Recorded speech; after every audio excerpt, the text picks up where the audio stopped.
250,000 followers now. If I make a million, or if I hit a million followers across all platforms in a year, in theory, that's 200K.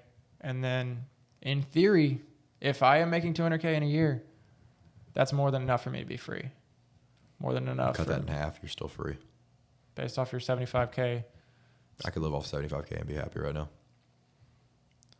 Could, but I mean, I'm not, so I'm not going to like go backwards. Yeah. But like, you know, there's not that much of a difference between, you know, when I was making 75K a year, I was driving one of the Camaros, the newer ones. I was just as happy in that as my Corvette right now.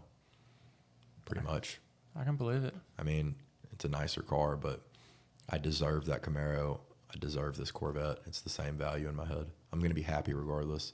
I'm never going to buy a Lamborghini. McLaren's my dream car. I'm going to still be the same exact level of happiness as right now because I deserve my Corvette because I've worked so hard for it. I deserve that McLaren. And all it's going to do is just, it might spike me up a little bit, but then I'm going to go sideways instead of somebody who says, oh, I got rich, I'm going to go buy a Lamborghini. All of a sudden it's like happiness, spike right back down. It's like, oh, cool. You know, you bought the Lamborghini. Cool, you're a badass. You don't really hear many, I guess, wealthy people talk about that. Yeah. I've never heard that perspective. That's pretty cool to hear. Just because if you just trick your mind or switch your mindset into saying, I'm going to buy a boat and it's going to make me happy. It's like, maybe it's an object. It's pretty hard to get happy off objects, but it's like, I'm going to buy a boat, take my friends out. We're going to have a good time. I deserve this. I deserve to have these experiences. It's a whole different mindset.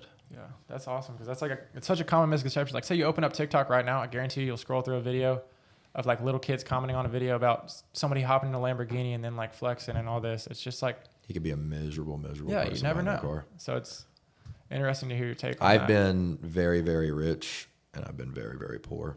I'm still the same exact person regardless. Money's just an amplifier. So if you're a good person, it's going to turn you into a great person. If you're a bad person, it's going to turn you into a horrible person because then you have the power to do things.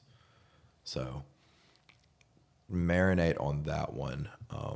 I'd much rather have money than not have it. Like shit, I'd rather be sad in a nice house than, happy in the rain, oh, yeah. like homeless. That sounds like a no-brainer. Balance of probability right there on which one you want. But I just know from experience, there's been times where I've had an abundance of money and everything else was falling apart in life and I wasn't happy. And now I'm at the point in my life where it's like, I'm surrounded by such good people. I'm doing positive things that even if I went broke tomorrow, I'd smile and say, I'll get it right back. It's not a big deal. Like last week, I had $200,000 stolen from me. I didn't even frown. I was just like, okay, cool. It'll come back. Whatever. I got friends that love me. I got a house. I've got opportunities in front of me. I have people that depend on me. It's whatever.